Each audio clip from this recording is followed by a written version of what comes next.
현재 우리나라뿐만 아니라 전 세계적으로 맹위를 떨치는 이 코로나19 사태 때문에 부활절임에도 불구하고 현장 예배가 아니라 온라인 예배를 드리는 이런 상황에서 약간의 당혹감, 약간의 답답함, 이런 것들이 존재합니다. 제가 태어나서 처음으로 부활절 예배를 이와 같이 온라인 예배로 드리는 그런 상황에 처한 것 같습니다. 부활절의 그 기쁨, 뭐 달걀이라든가 혹은 축하의 인사들, 예수님 부활하셨습니다 라고 하는 그런 선포, 이런 것들이 현장에서 함께 성도들과 이루어지지 않는 이 상황이 좀 낯설고 조금은 생경하기 때문에 불편한 것이 사실입니다. 이런 낯선 경험, 특별히 교회뿐만 아니라 전체 사회가 멈춰서는 듯한 낯선 경험으로 많은 사람들이 답답해하고 힘들어하는 그런 처지에 있고, 솔직히 이 정도의 상황이 아니라 경제적으로 엄청난 타격을 받아서 삶의 소망마저 위태한 사람도 있고, 심지어 코로나19로 인해서 목숨을 잃은 가족이나 친지를 갖고 있는 분들 때문에, 그 슬픔 때문에 부활절이 마냥 기쁜 것이 아니라 약간은 숙연해지고 들뜨지 않은 그런 상태에서 부활절을 맞이하게 되는 것 같습니다. 그런데 이 부활절 설교를 준비하면서 2000년 전에 제자들의 상황도 이와 비슷하지 않았을까? 그들도 처음 맞이하는 예수님에게 기대를 걸었고 3년 반을 따라다니면서 그분의 복음의 말씀, 그분의 기적의 역사들 속에서 소망을 가졌고 희망을 가졌었는데, 이 부활절에, 그 부활의 날에 그들의 모습은 참 착잡하지 않았을까? 생각해 보시면 아침 일찍이 막달라 마리아와 여러 여성들이 예수님의 무덤에 마지막으로 향유를 붓기 위해서, 바르기 위해서 갔다가 주님은 보지 못하고 천사의 고백으로 예수님이 부활하셨다는 말씀을 듣는 것으로 나옵니다. 주님을 찾으러 갔는데 그 시신이라도 어떻게 만지려고 갔는데 없어진 상황, 돌아와서 예수님이 부활하셨다고 증언했지만 대부분의 제자들은 다 믿지 않았습니다. 그 제자들 중에서 엠마오로 가는 두 제자가 있습니다. 그들은 믿지 않고 자기의 고향으로 예루살렘을 떠나서 낙향했습니다. 그리고 많은 제자들은 예수님을 죽였던 예루살렘의 시민들이 자신들도 해야 할까봐 스스로 자가격리하면서 집에 문을 걸어 잠그고 한 곳에 모여서 미래에 대한 두려움, 현재 이 고통스러운 상황이 정리되지 않는 것 때문에 상당히 난감해하면서 그렇게 살아가고 있었습니다. 그런데 이 모든 불확실한 상황 가운데, 처음으로 맞이하는 인생이 흔들리는 그런 상황 가운데 부활하신 주님이 찾아오셔서 그들에게 어떻게 살아야 되는지, 이제 제자들이 무엇에 집중해야 되는지 알려주시는 본문이 오늘 누가복음 24장 44절에서 49절에 부활하신 예수님을 만나는 장면입니다. 인생의 두려움과 불확실, 혼돈과 어려움, 답답함과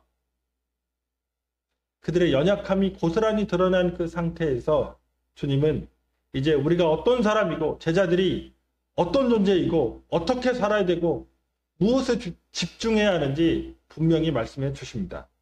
저는 이 주님이 부활하신 날을 기념하는 이 부활절에 이 말씀을 통해서 다시 한번 이 코로나19 사태 속에서 이 답답한 현실과 사회적인, 국가적인 어려움들 속에서 어떻게 성도로서의 본연의 삶을 추구하며 살아갈 수 있을지 한번 말씀을 나눔으로써 우리가 새롭게 되는, 온전케 되는 기회를 얻고자 합니다. 두 가지 정도를 말씀드릴 건데요. 첫 번째, 하나님이 계획하신 구원은 예수 그리스도의 십자가의 죽음과 부활에서 끝나는 것이 아니고 우리가 주님의 증인되는, 그래서 그분의 복음을 다른 사람들에게 증거하는 것으로 완성된다는 겁니다. 부활하신 날, 예수님의 제자들은 참 두려웠습니다. 그래서 스스로 자가격리하고 있었습니다. 문을 굳게 닫고 예루살렘 사람들과 마주하지 않으려고 그렇게 노력했습니다. 그런데 그런 상황에 있는 제자들에게 예수님이 나타나신 겁니다. 왜 그들에게 나타나셨을까요? 혼내주려고요? 베드로, 너 나를 3번 부인했지? 야, 제자들 누가 정말 처음으로 도망가더라? 야, 누구는 옷도 벗고 도망가더라? 누구는 욕하면서 도망가더라? 야, 이럴 수 있냐? 예수님이 그들을 혼내주고 처벌하기 위해 나타나신 걸까요? 오늘 본문은 그렇게 말하지 않습니다. 예수님은 그들에게 성경의 말씀을, 당신이 당하신 그 일들이 어떤 의미인지를 성경을 통해서 가르쳐 주시기 위해서 나타나십니다. 오늘 44절을 보면 예수님께서 제자들과 함께 계실 때에 모세의 율법과 선지자의 글과 시편, 그러니까 이게 구약 성경이거든요. 그 당시엔 신약 성경 없었으니까 이 성경의 말씀을 가지고 자기 자신이 겪으셨던 그 사역과 운명에 대해서 설명해 주십니다. 그럼 왜 설명해 주실까요? 그 이전에는 안 가르치셨을까요? 아니죠. 분명히 가르치셨습니다. 예수님이 십자가 달리실 것도 3번이나 먼저 미리 말씀해 주셨습니다. 그런데 제자들은 그래, 그럴 수 있지. 뭐 그런가 보다. 제자들의 진짜 관심은 이 세상살이에서 어떻게 자기가 예수님 때문에 복받고 어떻게 높은 고관대적의 자리에 올라가고 어떻게 사람들에게 인정받느냐, 그래서 누가 크냐 라고 하는 그 질문에 관심이 있었습니다. 그래서 예수님이 진짜로 가르치시고 싶으셨던 것에는 별 관심이 없어서 잘 믿지도 못했고 기억하지도 못했고 거기에 삶을 담아내지도 못했습니다. 그런데 다시 부활하신 예수님이 나타나셔서 그들에게 예수님과 관련된 그 이야기를 성경을 통해서 알려주시는 겁니다. 성경의 예언이 예수님에게서 이루어졌다는 겁니다. 하나님의 계획 안에서 그 모든 사건들이 이루어졌음을 예수님은 분명히 가르쳐주고 계십니다. 그래서 44절에 기본 동사 말고 주동사가 뭐냐면 모든 것이 이루어져야 하리라. 여기서 뭐뭐 해야만 한다. 해야만 하리라.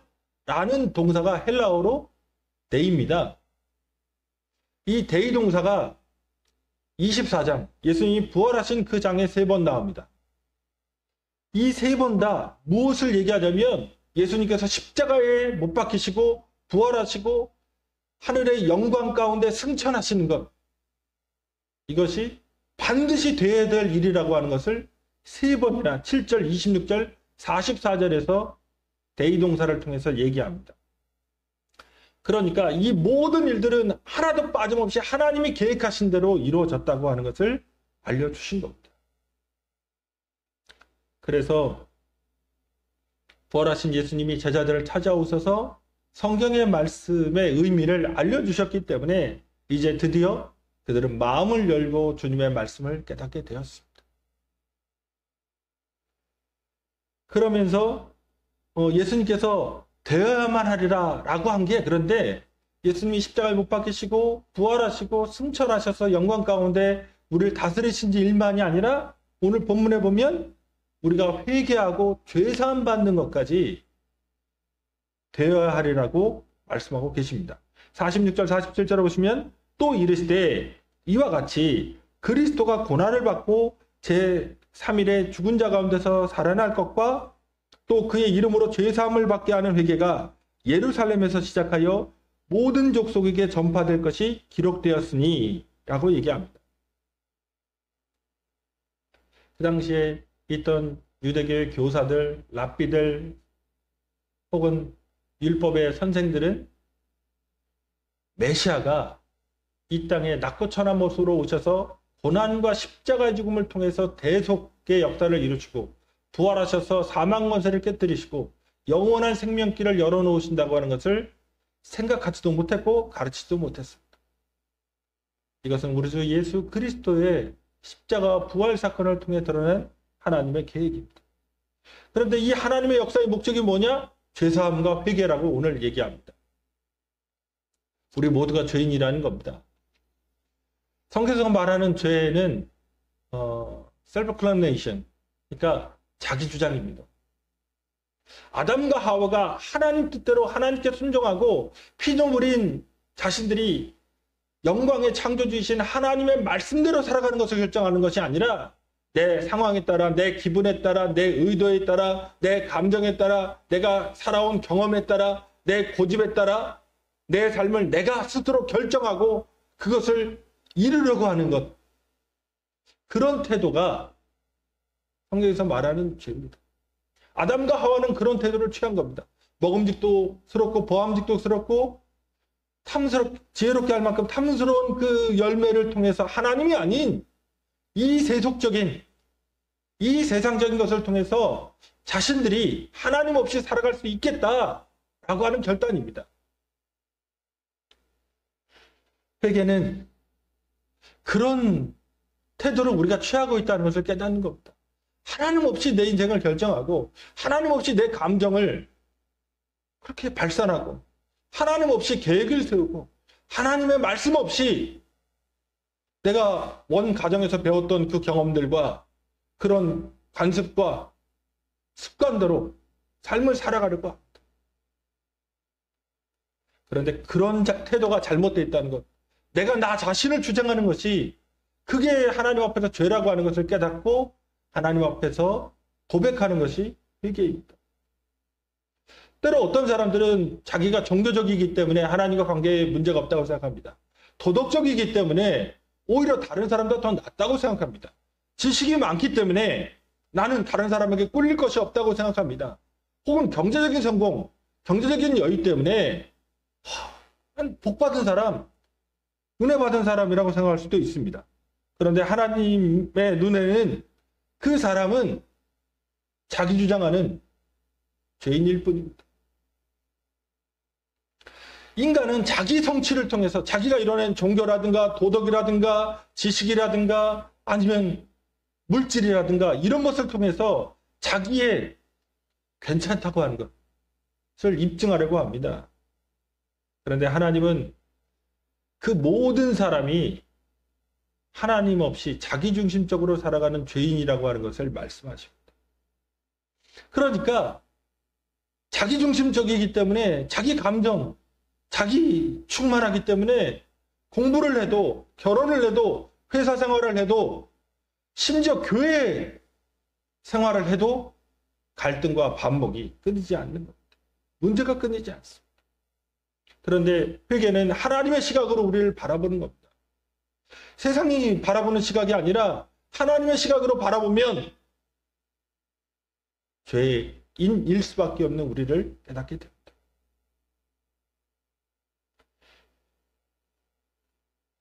그래서 예수님께서 우리를 위해서 십자가 져 주시고 우리의 죄를 대속해 주십니다. 오늘 본문은 그의 이름으로 죄사함을 받게 하는 회개라고 얘기합니다. 예수의 이름으로 예수의 십자가 앞에 섰을 때 내가 죄인이라는 걸 깨달아야 된다는 겁니다. 그 십자가에 달려서 돌아가시는 그 예수를 보면서 내 자신이 하나님 앞에서 어떤 존재임을 철저하게 깨닫는 것, 그리고 그렇게 살아가지 않겠다고 이제는 하나님의 말씀대로 하나님의 인도함을 받아서 살아가겠다고 하는 것, 그것이 회개입니다. 근데 보통 교회 안에 나와서 이제 그렇게 죄의식도 없이 살아가다가 나와 십자가의 예수가 관계없다고 그냥 그런 생각 가운데 살아가다 나는 괜찮은 사람이라고 생각하고 살아가다가 십자가를 마주대한 겁니다. 이제 내가 죄인 걸 깨닫습니다. 이제 회개했습니다. 그러면 구원이 완성된 것으로 넌 구원받은 성도다. 괜찮은 사람이다. 라고 가르쳐 왔습니다. 그런데 오늘 본문을 다시 한번 깊게 들여다보면 되어야만 하는 일, 성도가 이래야만 하는 일에서 여기서 내가 이제 교회 다니기 시작했고 죄 사함 받았고 회개했다고 하는 것에서 성도의 구원의 완성이 이루어지지 않는다는 겁니다. 오늘 본문에 보면 48절에 너희는 이 모든 일의 증인이라 라고 얘기합니다. 그러니까 단순히 내가 교회 공동체에 소속돼서 죄 사함 받았다고 하는 것에서 구원이 완성되는 게 아니라 하나님은 그렇게 되어야만 한다 라고 할 때 예수 그리스도의 복음이 우리를 통해서 예루살렘에서부터 모든 족속에게 전파되어야만 한다는 것을 말씀하십니다. 우리의 사명이 뭐냐? 그리스도인의 구원의 완성이 무엇이냐? 우리 인생의 목적이 무엇이냐? 예수 그리스도의 복음을 우리의 삶을 통해, 우리의 열정을 통해, 그분의 십자가 사랑을 깨달은 그 회개의 삶을 통해 드러내는 일입니다. 이것이 우리의 구원의 완성입니다. 이 세상에서 이루어야 하는 것이 교회 다녀서 죄 용서받고 내가 회개한 자로 좀 다른 사람보다 도덕적으로 살면서 어쩌면 하나님이 주시는 물질적인 부요를 조금 더 누려가면서 사는 게 그리스도인의 목적이냐? 거기에 있지 않습니다. 우리 인생의 목적, 그리스도인의 구원의 완성은 우리를 사랑하신 그 주님의 그 사랑, 십자가 위에서 몸짓고 피 흘리시기까지 우리를 사랑하신 그 사랑을 본받아서 우리의 삶으로 각자 자기의 십자가를 지고 다른 사람을 섬기는 삶으로 나아가는 데 있습니다. 자기중심적인 삶을 회개하고 하나님을 사랑하고 이웃을 사랑하는 삶으로 변화되는 데 있습니다. 이것이 십자가 지신 예수 그리스도의 은혜의 목적입니다. 이런 주님의 증인들을 만날 때 이 세상은 변화될 겁니다. 개독이라고 기독교를 욕하는 사람들이 이런 진짜 주님, 부활하신 그 예수 그리스도의 참 증인들을 만나게 될 때 삶으로 복음을 증거하고 희생으로 섬기고 눈물로 기도해주고 겸손하게 주님의 모습으로 다른 사람을 축복하는 그런 사람들을 만나게 될 때 바뀌게 될 겁니다. 다시금 교회인 우리가, 성도인 우리가 힘을 모아서 나아가야 되는 방향이 바로 주님의 증인되는 데 있고 바로 이것이 그리스도인의 완성입니다. 두 번째로는 그러면 주님의 십자가의 죽으심과 부활을 전하는 이 복음 전하는 일이 인간의 힘과 능력으로 가능하겠냐는 겁니다. 오늘 예수님은 그것이 아니라고 말씀하십니다. 그것은 성령의 능력으로 이루어집니다.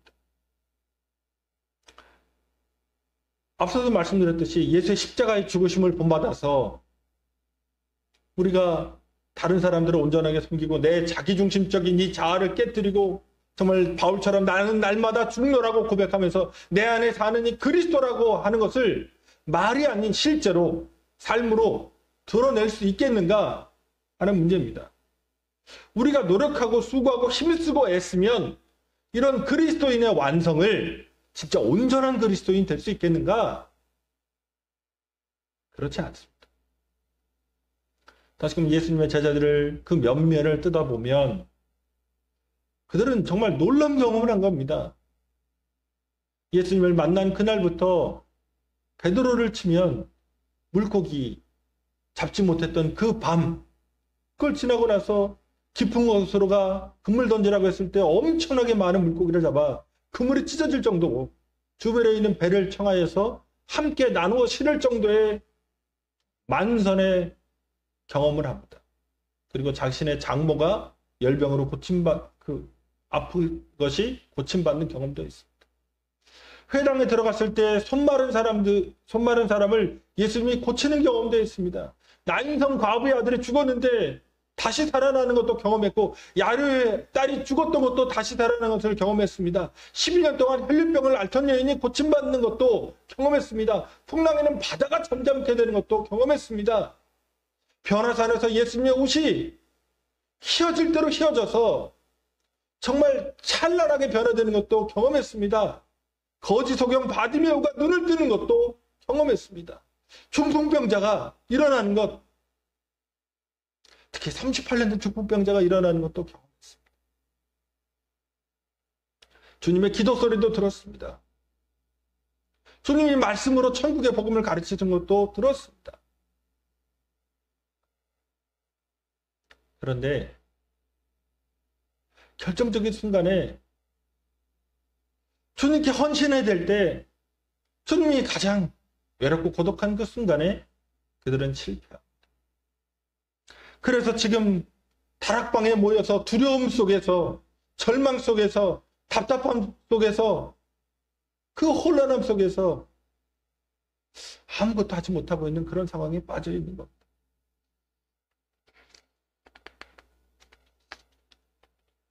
그런데 이게 우리들의 모습이기도 합니다. 주님을 잘 압니다.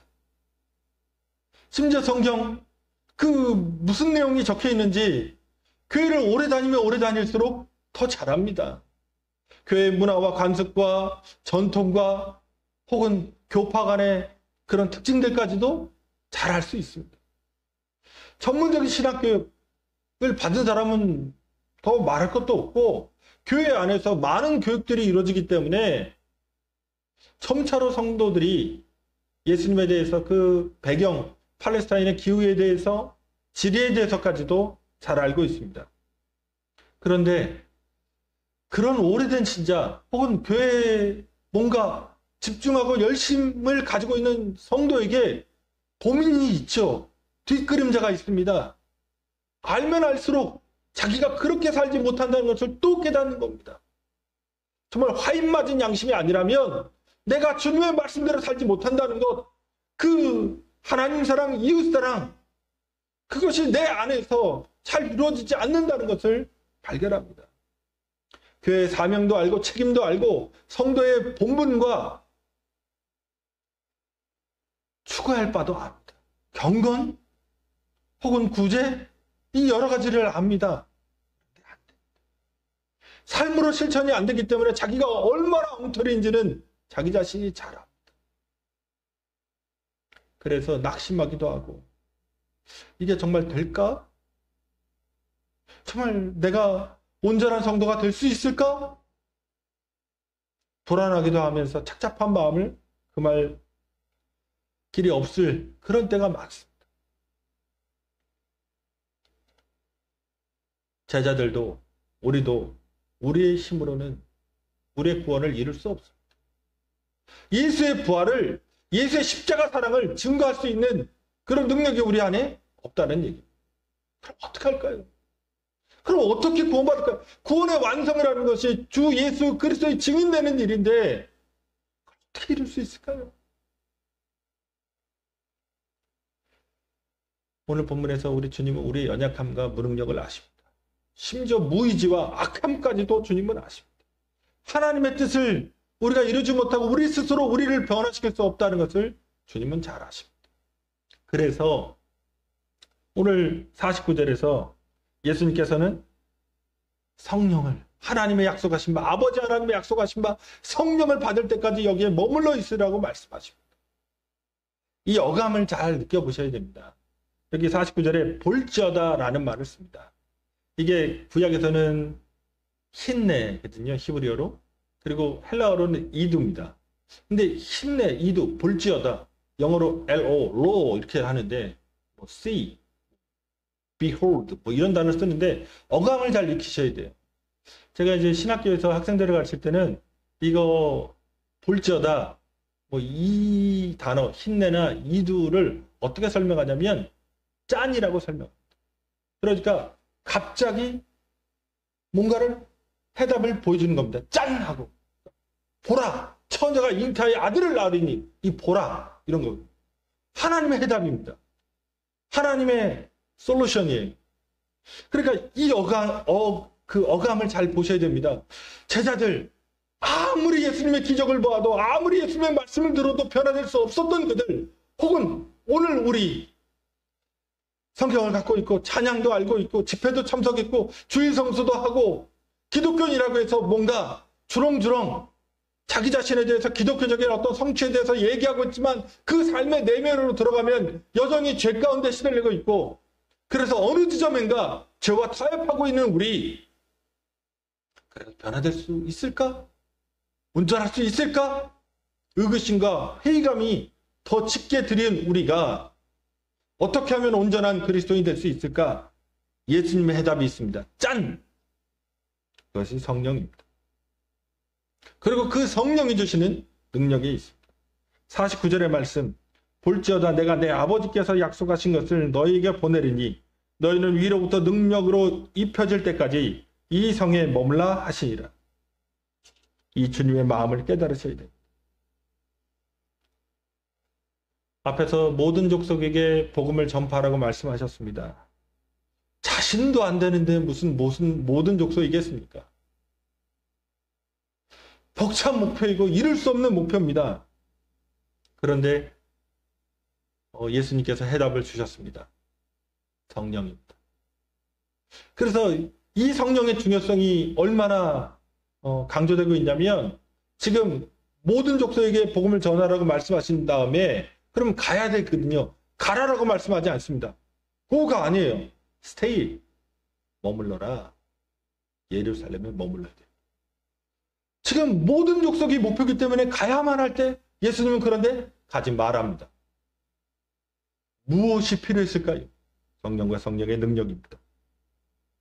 내 아버지께서 약속하신 것, 위로부터 오는 능력이 입혀지는 것을 체험할 때까지 그래야만 모든 족속을 제자 삼는 그런 역사가 이루어지는 겁니다. 자, 여기서 또 한번 생각을 해보십시오. 마태복음에 보면 예수님의 맨 마지막 말씀, 당부의 말씀은 마태복음 28장 20절입니다. 이걸로 끝나니까요. 28장 20절로. 볼지어다 내가 세상 끝날까지 너희와 항상 함께 있으리라. 모든 족속으로 제자를 삼으라고 하는 예수님의 말씀을 어떻게 이룰 수 있을까요?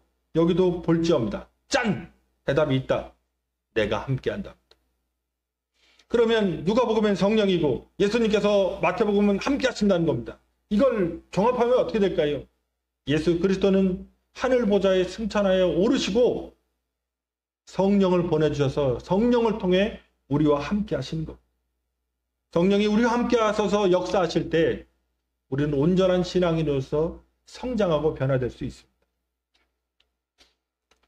예수님을 십자가에 못 박아 죽인 예루살렘의 주민들을 피해서 그들의 시선을 피해서 문을 닫고 자가격리하고 두려움과 공포 속에서 어떻게 살아갈지를 깨닫지 못하고 있던 이 제자들에게 예수님은 오셔서 해답을 알려주십니다. 성령의 능력을 받으라는 것. 실제로 제자들은 성령을 받고 난 이후에 숨어 있지 않았습니다. 공개적으로 예루살렘 거리에 나아가서 성전에 모여서 공개된 장소에서 그리스도 예수를 증언했습니다. 다시금 우리가 주님의 사람으로서 담대하게, 주님의 사람으로서 온전하게, 주님의 부활의 증인으로 살아갈 수 있는 것은 성령을 체험할 때입니다. 그런데 한국교회에 오해가 있습니다. 마치 성령을 어떤 능력이나 수단으로, 예를 들자면 아이언맨의 슈트 같은 겁니다.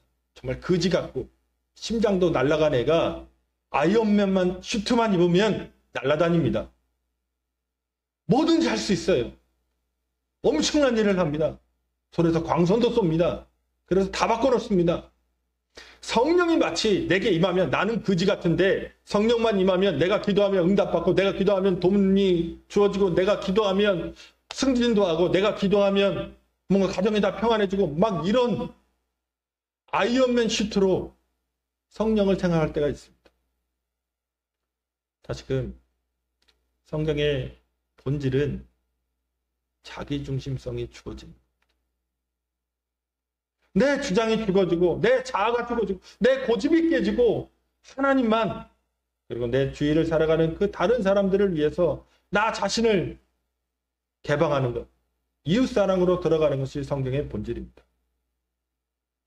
사이비 이단들은 성령과의 인격적인 교제가 아니라 이렇게 능력, 뭔가 막 뭐가 바뀌고 이빨이 금리빨이 되고 이런 것들에 집중합니다.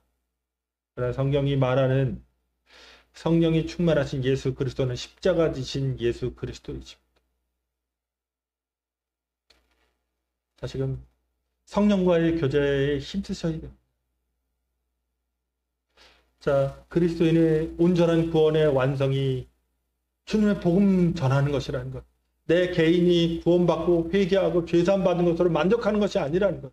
그런데 그 예수의 증인되는 사명이 내 힘으로 할 수 없고 성령의 능력을 덧입어서야 가능하다는 것. 또 그런 성도가 되기 위해서 기도하고 주님께 의지하고 성령을 모셔드리고 성령의 인도함 받아 살아가는 것. 그것이 성도의 삶의 모습입니다. 이 부활절에 여러 가지 답답함이 있고 사회적으로 어려움이 있지만 다시금 그리스도인됨을 이 무엇인지를 집중하고 이와 같이 예수 그리스도의 복음의 증인되는 부활의 증인되는 사명을 성령과의 교제를 통해 이루어 가시는 여러분 되시기를 주님의 이름으로 축원드립니다. 기도하시겠습니다. 오늘도 고목까지 오신 아버지 하나님, 우리가 그리스도인 된 것이 모두 예수 그리스도의 십자가 부활의 은혜와 은총 덕분입니다. 그런데 왜 그렇게 하셨는지 그 목적이 무엇인지를 우리는 잘 깨닫지 못하고 그냥 그저 부활절에 부활하신 것만을 축하하면서 보냈던 시절들이 있습니다. 그러나 주님께서 우리에게 목적하신 것이 그 십자가 부활을 통하여 우리가 주 예수 그리스도 이름으로 죄사함을 받게 하는 회개에 이르는 것이고 그 회개한 것에서 멈추는 것이 아니라 교회 다닌 것에서 그치는 것이 아니라 우리의 삶을 통해서 우리의 삶의 현장에서 우리가 예수 그리스도의 부활의 증인 그 십자가의 증인으로 사랑의 삶을 사는 것임을 깨닫게 하시는 은혜에 감사합니다. 그런데 우리 힘으로 안 되기에 주님께서 성령으로 우리와 함께 하심을 통하여 우리를 온전케 하신 것임을 또한 깨닫게 하심을 감사합니다. 성령과의 교제에 힘쓰게 하시고 말씀 가운데 기도 가운데 성령 하나님 인정하게 하시고 그래서 그분의 따사로운 인품 속에서 성품 속에서 우리 자신도 새로워지게 하시고 변화되게 하셔서 작은 부활의 변화, 이 세상을 살면서 하나님 나라의 경험을 하고 사는 저희 될 수 있도록 주님 역사하여 주시옵소서. 그와 같이 행하신 하나님 감사합니다. 홀로 영광 받아 주시옵소서. 감사드리오며 예수님의 이름으로 기도드립니다. 아멘.